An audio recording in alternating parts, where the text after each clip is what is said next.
Hello and welcome to HAC Chats. Last week I lost my virginity and I absolutely loved it. Now of course that was the 440 virginity and I'm joined by the two, what do you call themselves? Founders, creators, owners, what do you guys refer to? Run bosses? Run bosses. I'm joined by the original run bosses, There you go. Trent and Todd.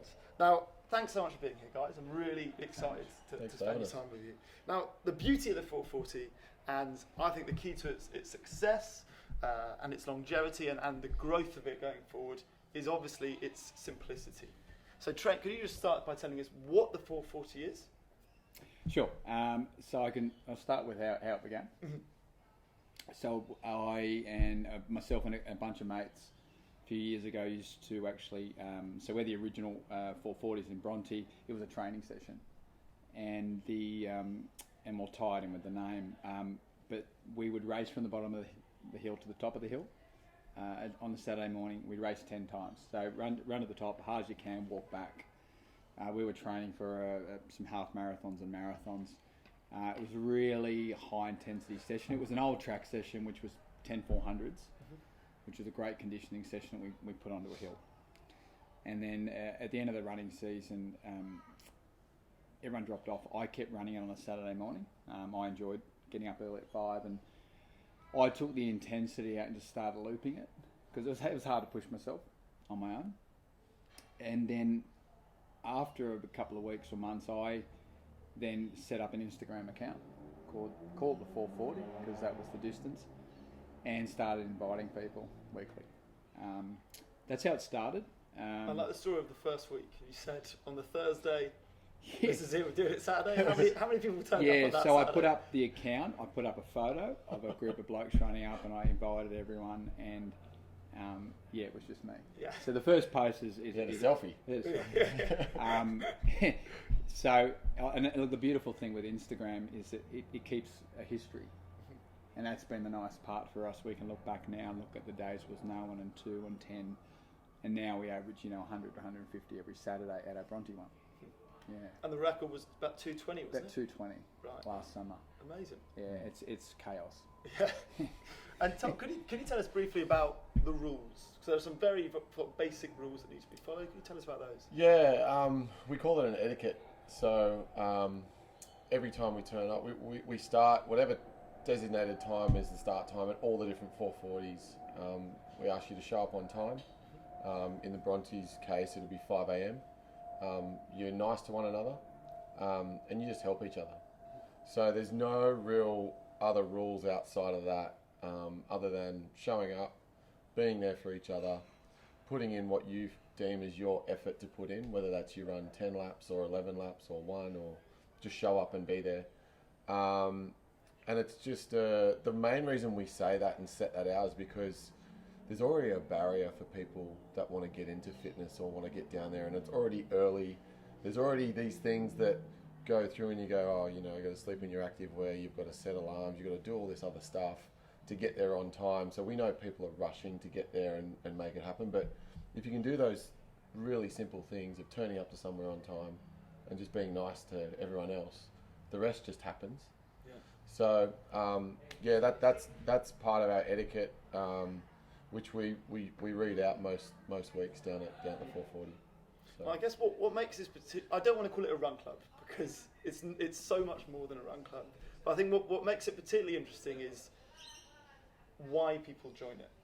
We talked about how people join it often at a time of change in their life, be it a relationship or a career or they're taking on a new fitness goal, wherever it be. But as a result of that, it's attracted such a massive range of people.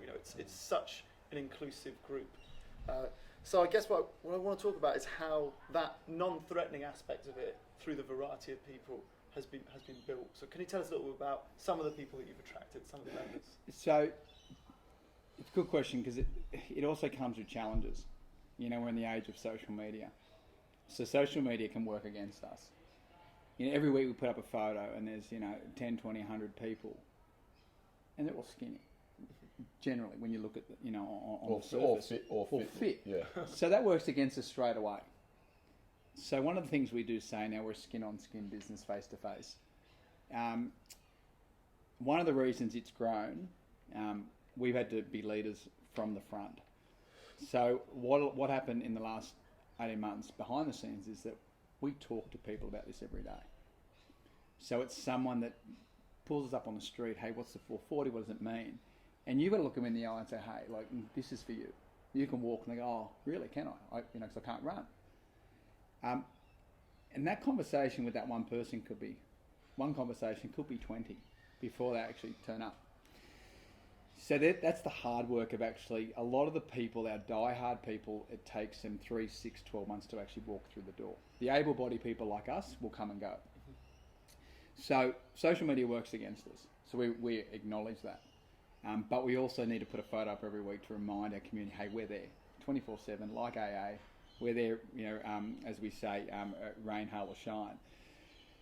Through that, once you win over one person and they buy into it, they then go and do the work for you.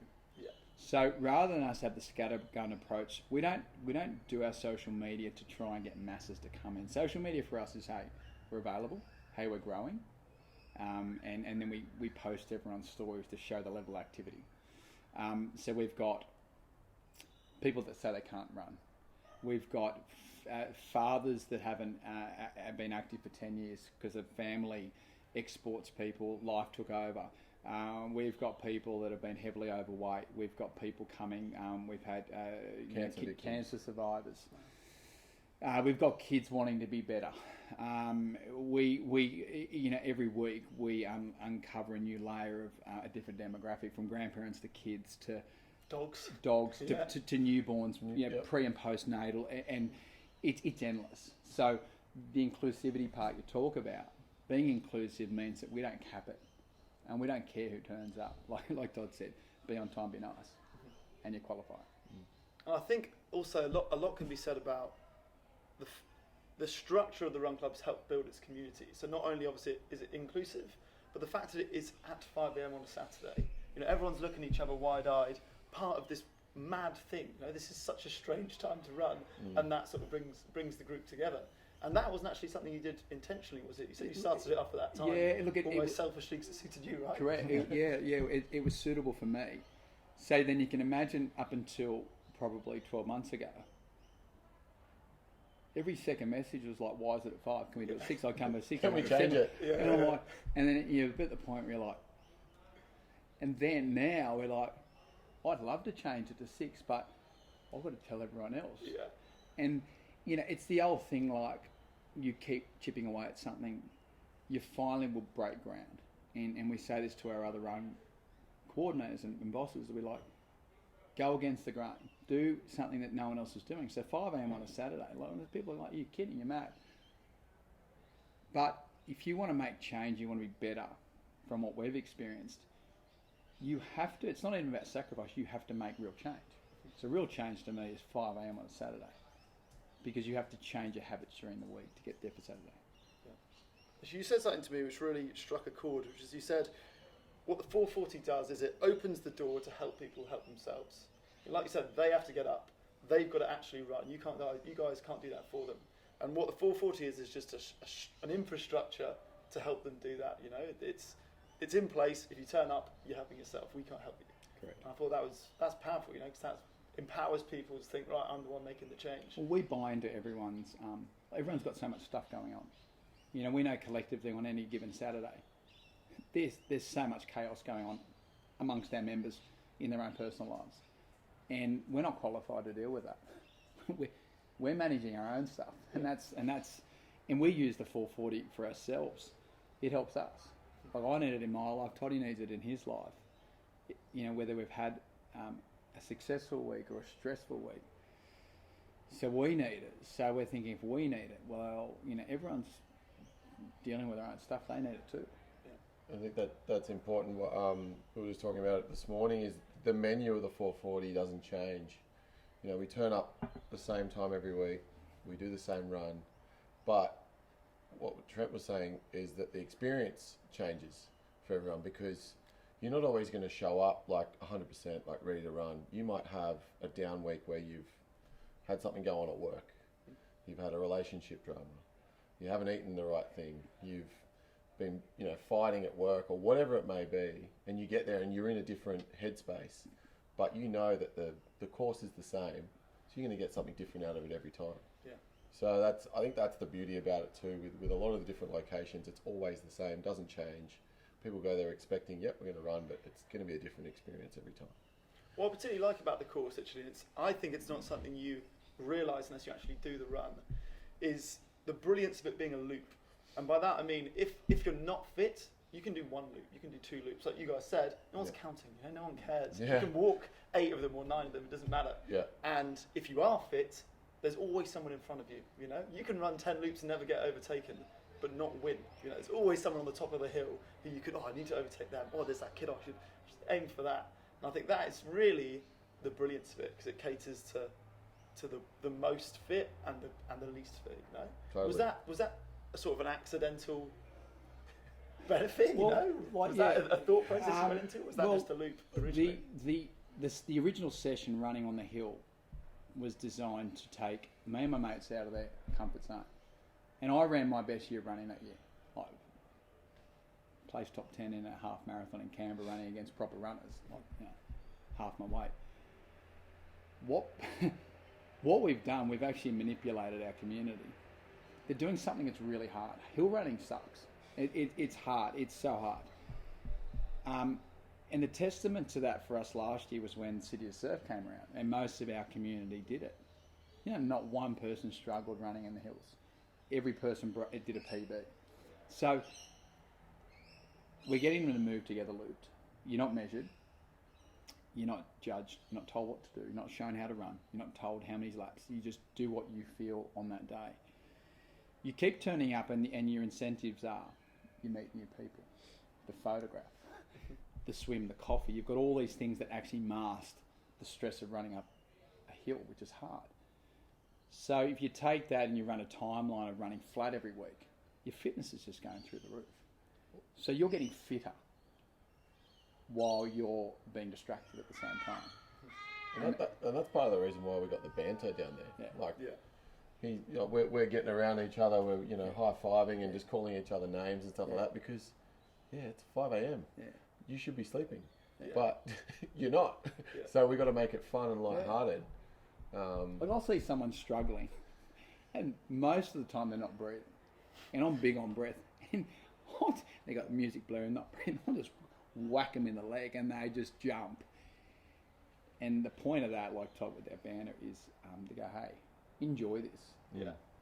Like you're here under the stars, 5 a.m. with a bunch of people that want to be better.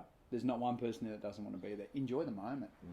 As soon as there's that shift and you can see it and the shoulders drop down, they start breathing. They're going, I'm actually working against myself. I'm running up a hill, I've got blaring music, and not breathing. Yeah. So there's these little things and tips that have worked for us that we can pass on. That they can use that in their everyday life. Breathe. No one breathes. So we've picked up this stuff along the way. The banter is what distracts people. Slapping them on the leg, patting them on the back. Hand on heart. Like Saturday is our favourite day. Yeah. That 1 hour is like, it's Christmas. And as you said that social media works against you, and I'm not sure if it does really, because, like you said, when anyone goes on a really early not in a real bad way. No, I know what you mean. It's the aesthetic of it. I'm not good enough to run with you guys. Yeah. I can't run. And that's cool. We don't mind, because we understand that, and we would prefer, and we teach all of our other community and our other run bosses, is do not rely on social media. Mm-hmm. I've come from a sales background, so has Todd. Firing off emails, and that's the stuff that serves a purpose. Getting face to face and looking in someone's eyes going, hey, I'll walk with you. Yeah. I don't need to run on Saturday. We do enough kilometres during the week. I'll walk with you. I've had an old friend of mine. She survived cancer. I started training her. I brought her down last week. I walked 4 laps today. Her husband just got back from overseas. They ran together. Yeah, nice. So we've got as you said, a platform to help people that doesn't affect our day-to-day running. I think with the way social media has worked against us in the past is when we first started out, those first couple of years, there was all of us training at that time. There was 40 or 50 of us ripped. Yeah. Everyone was and they were quite fit looking, Whereas the last year, I think the more people have decided to make the leap and come down, the landscape's changed and faces change, and where the everyday 440 person is now so broad. Yeah. It's now trying to get that message and push that out. And I think with social media these days, like everyone puts up their highlight reels, right? Yeah. We're all guilty of it, but what we're trying to do is just go really real and raw about the whole thing, and just put it up there, and just what you see is what you get, because it is like there's no, everything we put on there is exactly what happens. Yeah. So. But I think also the fact that the reason I think it's actually beneficial is because, as you said, when everyone goes for a run now, irrelevant if it's Saturday morning at 5 a.m, they're tagging 440. Oh, they're totally. thinking of 440, they're sending you guys messages. Yeah. And it can grow independent Correct. of the scheduled 5 a.m. run. Totally. But also, I think the fact that photo that you take, which is I think 5:40, 5:50 it was last week, is basically dark. You know, so if anyone is self-conscious about their body image, it's dark. Well, you know? Like you guys say, we start in the stars. Start in the dark. Start in the dark. Start in the dark. Yeah. Start in the dark, It's and flipping dark. You know, Yeah. no one can see you. No one's looking at you. and people see that. So if you take someone that's overweight that we've had a heart-to-heart chat with, you get that one person there, and they post. That then inspires your able-bodied people going, well, what's my excuse? She looks like she's out, or he's out of his comfort zone. So we one of our things we say is that the longer it takes some of our members to get to their day one, so that could be them watching our social media for 3, 6, 12 months, they're the ones that stay the longest. The last one to come in the door is the one that stays and doesn't want to be, they're like, I'm going, like, just shut the door, I'm not leaving. It's like I said, our able-bodied people like us, we have the luxury of, okay, I can go today, I don't need to go today. So we don't focus any attention on that, because they'll come or not come. We don't really need to motivate them. What motivates them could be a guy interested in a girl, he noticed that she's going, and vice versa. Or they're doing a training campaign and they want to throw some hills in. And it serves that purpose for them. I love the stories that I've heard you guys talk about people who watched it from afar for a long time wanting to join. I heard you guys tell a story about Jim, who wanted to join for ages and ages and ages. And is he the guy that drives?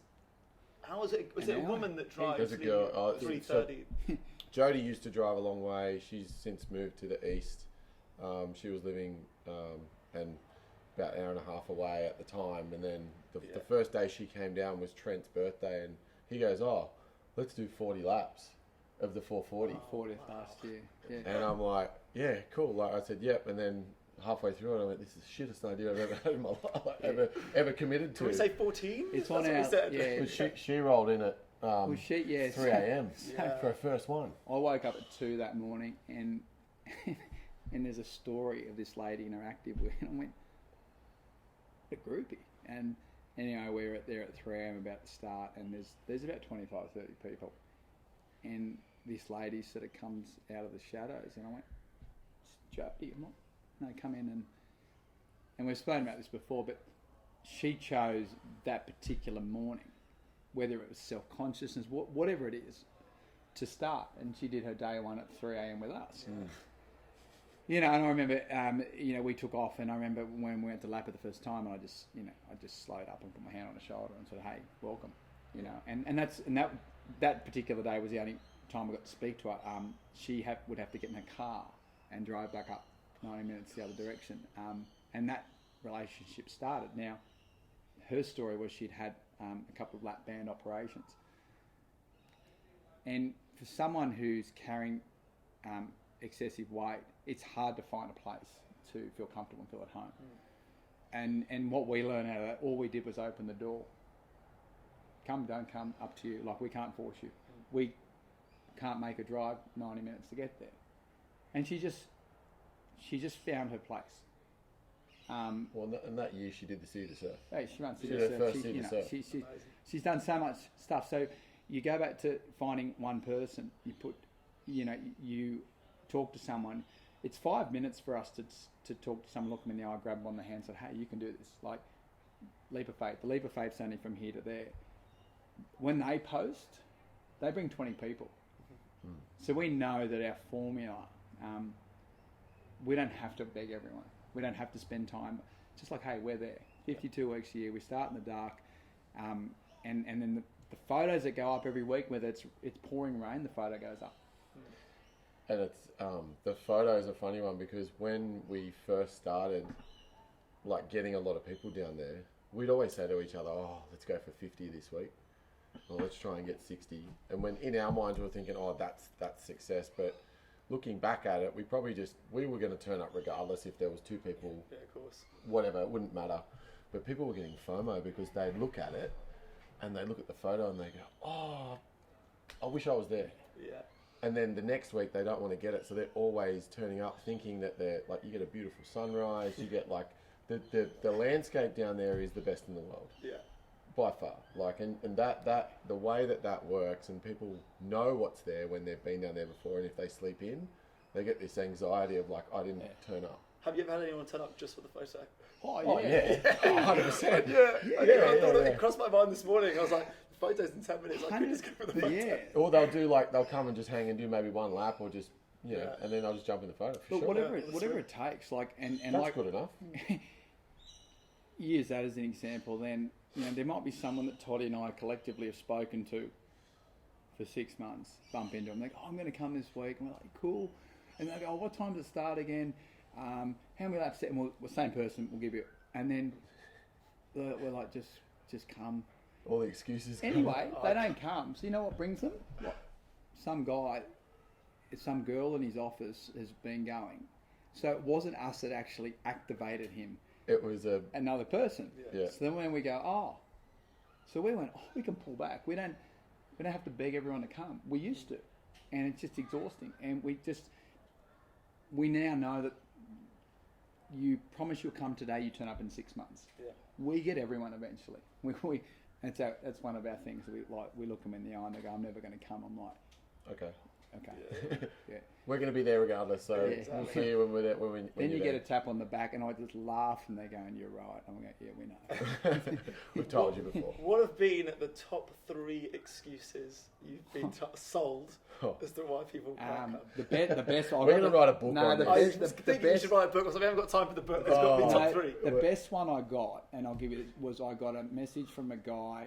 I had to cut. You get these people on that conversations through the 440 account, and he said, he'd been inquiring over a week or so, and so I know how to cut people short now. And he's like, I'm coming Saturday. I'm like, cool. And then I get this message on the Friday from him saying, "Hey, I don't think I'm going to make it." And mind you, I don't know the guy. I don't think I'm going to make it. I went to Cambodia the other month. I've been sick. I've got a doctor's appointment tomorrow morning to a checkup, and I don't think I'll be able to make it. I just screenshot it. Okay, mate, I don't know what to say to this. So, more excuses does not make it sound more legit. And it was like, it's like, I slept in. I've had too much to drink. I'm not. I'll come. The best one is, I'll come when I get fitter. And I just go. But that's a common one. That's the best one. I'm like, it's the hardest hill in the eastern suburbs. Explain to us what you're going to do between now and then that's going to make you fit. I'm like, I'm waiting, and I'm like, you just got to turn up. And that's the whole thing, whether it's running 440 or anything you do. Like I don't like lifting a lot of weights. I do some stuff with Toddy. And I just go, okay, we go light. Well, and it comes back to fear, and then that comes back to ego. Yeah. So even in whatever you're doing, whether if something's totally brand new, there's an element of fear because it's unknown. You don't know what you're going to get exposed to. Then it comes back to your ego, like, shit, am I good enough? Or can I actually get myself up? Or, I don't know if I want to put myself in a compromising position. Am I vulnerable? So it's all these things that start to happen, and then once people come down and they experience it, they go, "Oh, cool, that wasn't actually that bad." Or, I did that. Yeah. And they're so excited. That's a barbecue chat, like on the weekend when they go out. They're like, "What'd you do?" "Oh, I got up at 5 a.m. They're like, "What?" Yeah. And like people turn around at a dinner and they go, "Why did you get up that early?" And then that's for us, that's success. Yeah. And someone's talking about it like that. That's how we want it. And not only that, you take someone that we've converted, and it's inevitable that the people around will see change. They'll look different. Yeah. They get healthier, mind and body, and it speaks for itself. So when people then go, "Oh, you get up at 4 and do this thing," and the results happens so fast because you're running uphill. It's tough. That's probably the big thing. The people going, shit, you run with that 440 gang. They get up on Saturdays. It's obviously, because what happens is it starts with, I'm going to commit to Saturdays. And that might be their only running they do. Then every week, if they turn up, they start getting better and like, okay, what can I do now? And what this leads on, what I'm about to say, is that because we only do it once a week, then people are going, oh, do you guys do midweek and we don't? Because it'll dilute the whole experience. It's forcing people to start their own subgroups. So we've got other running groups now forming off the back of it. So they've gone from running once a week, maybe a gym session, to now 1 or 2 extra runs during the week because they want to get better prepared for Saturday. Yeah. We've got people midweek going to Bronte and different surrounds and doing their 440s midweek, like a bit of homework. So they get to Saturday, it's easier. Yeah. And it's happening organically. Like we're not forcing any of that. That's all on their back. And what we're really trying to do in the run space, particularly with the run clubs, is support everyone. So we know we've got our product is on the Saturday and we've explained what that is, but we'll go and jump in on a Tuesday and a Wednesday group or go and, just be around it and just talk to people because we're better together. Like if someone's doing well, we'll go, hey, these guys are doing it like brilliantly. Like we're doing this race over in LA next month and there's 30 different run clubs from around the world. So we've just started to like share all their stuff and because everyone's doing awesome, great stuff. And I think part of the reason is like Australian culture in the way when someone's getting up, it's that, I don't want to say it, but that tall poppy thing, but we're pumping people up. Yeah. If they're doing well, let's highlight them. That's what we want. Our record, one of our record, we've got a dual record holder for our 10 laps. Guy called Chris Truscott. He and his wife run a running club called Rejuve Runners. They run out of Centennial Park. So classic example, elite runner. Chris came down last year and broke our record for 10 laps. 26 minutes 48 seconds. Fast. Yeah. So that's awesome, right? Wow. But then what we've also done now is we're helping runners get better. So they'll come and run with us at 5. There's no one else running at 5. We know that. So they'll run with us from 5 to 6, coffee, have a break. They go and then do a track session or a park session. So we're a feeder. So that's like we've got people this morning ran going to have a coffee. They're going to do F45 at 8 o'clock. So they're improving their level of fitness. It's not just about getting people out of their funk. It's existing people that want to do better. Yeah. And then if you can have an elite runner and someone starting out, that person starting off seeing an elite runner lap them several times and do it with style and the right energy, then the fast runner gets motivated by the overweight person trying. Yeah. So everyone's getting something out of it. God, I slept for 2 hours in the car after my first 440 experience. Absolute shambles. It's the 440 nap club. I always think the 440 is equally about the Saturday nap as it is about the run. I'm sure everyone is doing It's a siesta just before lunch or just like after breakfast. That's what you don't see on the Instagrams. People just dead to the world. Yeah, it's a true thing. But I think what makes, and you touched it there, what makes this run club so much more than just a run club, I think, is the heart and the support that you both bring to it. You're breaking stereotypes. This is in the eastern suburbs of Sydney. You're both fit, PT guys, and yet you're not pushing a diet down anyone's mouth. You're not charging or profiting from it. You're not throwing training plans at people or telling people off for booze in the night before or any of that. And I think that sort of soul to it, that positive, supportive element of it is what is without a doubt going to help it grow. And that growth is actually what I want to talk about now. So at the moment, like we said, there are a few different ones in Sydney. Yeah. Record 220 people come on Saturday morning. And am I right in thinking it's grown to Tokyo, LA and New York as well? Tokyo will happen. LA and New York. Yeah. We've got there's one in Canada coming up. The focus at the moment is the US because we're about to go over there and do this race. Like I said before, we are definitely trying to make it a for-profit company because this is what we like. From what we do now, we train people during the day. Yes. And everything we make gets put back into this business to run the website, to run things, to everything from merch and trademarks and all that stuff. So the vision is to get as many people moving, and we never want to charge people to come down. Yeah. and have a barrier to that. What we do want to do is try on certain partnerships with brands, and then utilize the people that we've got as a network to talk to those brands. I mean, it's the age-old determination of marketing, right? Let's get people that trust you and bring them in, and then, okay, how do we help you? Yeah. How does a brand help you, and how do we align with our values as opposed to all other brands that we're talking to at the moment? Oh, what do you need? It's like, Yeah. we were in a meeting yesterday, and we did a race last year with Red Bull, an adventure race, and we've never done one. We were probably the most unprepared. We didn't have any salt tablets, didn't even know what they were. We barely could put a bike together. There are all these things that we didn't know. Now we do, and we're going to do that race again. And we have the opportunity to invite, and you're invited to come and race this year. So, as Toddy said, we will never charge. But as this is growing and we're coming on the radar with different brands, what we can now do is, okay, you've gone from doing nothing for the last 10 years. You're wearing ASICs that you've had for 12 years. Talking about the members. Yeah, about the members. So as they come on board, it's like, what do I do now? And we can do that. So that's from, okay, do you need a physio? Do you need a doctor? Do you need a trainer? Do you want to learn to surf? Do you want to learn to box? Within our community, they'll be able to find their way. It's like, okay, what do I take when I run? Nutrition, the right activewear, and What do I wear on my feet? it's to us, it's a sensible way of like, okay, as we grow, we can help these people in that way as well.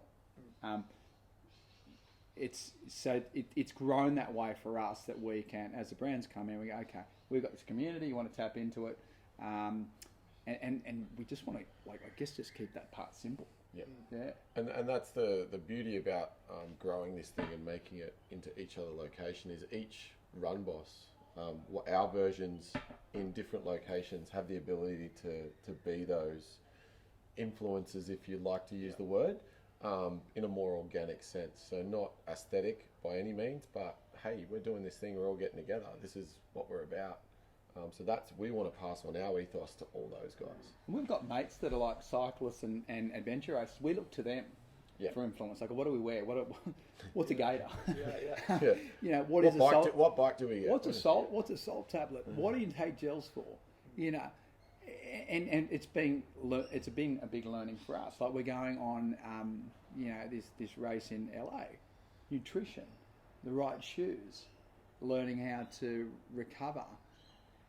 It's learning for us. We're thinking, okay, we're probably a little bit more adaptable because we've been doing it longer. It's like, imagine someone that, like, try and picture someone who's done nothing for 15 years, full of fear, don't know where to look. And we're like, oh, we can help them. Yeah. And I guess the beauty of this as well, as you said, is that anyone can set up these clubs, right? You were working in property when you set yours up. Anyone can do it. The rules, as we spoke about earlier, are simple. Just turn up, be nice, be on time. Well, our formula now works. We've really looked at our clubs in the last 6 months and how we can better serve our run bosses and how to educate them. And we've worked out that we talk about the menu's the same.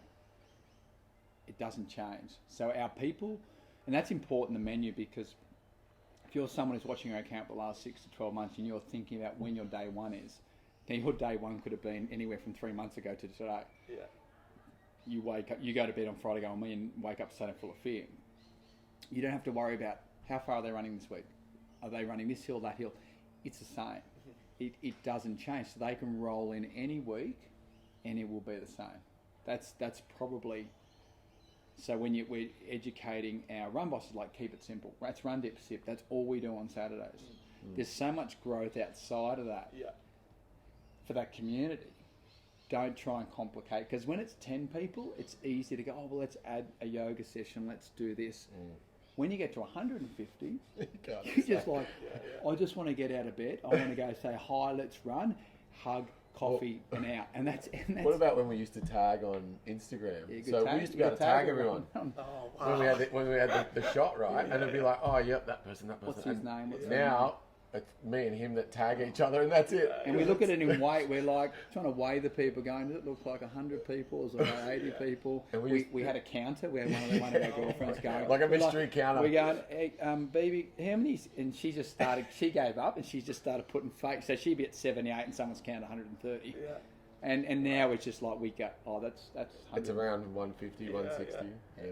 And it's and now listening to the stories of our other clubs, where they break ground from 10 to 20 to 30, then they run into a young guy at the thing, go, oh, you don't know me, I've been coming the last 3 weeks, I'm so pumped, I'm on my way to buy new shoes now. Yeah. I can't wait to see it Saturday.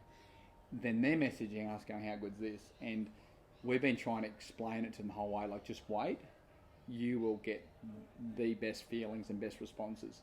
Once someone looks at you, I go, this is helping me, this is the best thing. And that's what we say to our guys, just stick to the plan. Be nice, be on time, get everyone there, don't change the menu. It works. That comes from a corporate background for both of us, about protecting your brand and what you're about. We protect the brand because we now know it works, and as it grows and expands, you run in New York, you run in Bronte, you run in Cabramatta. Same formula. Yeah.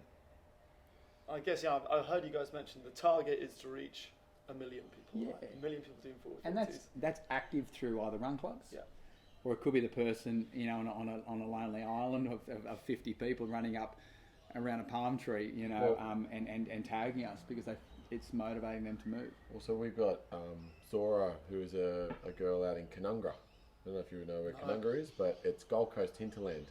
Okay. So it's pretty much Gold Coast, go inland.